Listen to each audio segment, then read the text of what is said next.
Hi Kuya Julio, ano masasabi mo sa work mo dito sa Croatia? Okay lang. Okay lang. So, can you rate 1 to 10? 9. 9. Oh, yung 1%, ano pa yung sa tingin mo kulang? Pagig pa naman sweldo. Sweldo pa. So, compare naman ng sweldo, okay naman ba?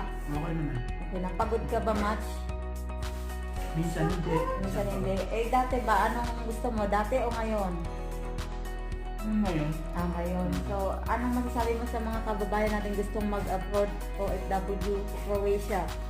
kailangan nakapag-loob ninyo. Malakas ang loob. Ano pa?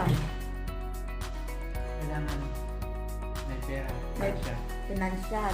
Okay. Depende. Agency ka ba? Lahat naman tayo dadaan. Okay. So, shout out ka sa mga aspiring. Shout out po ka dyan. Shout out. That's all. Kain.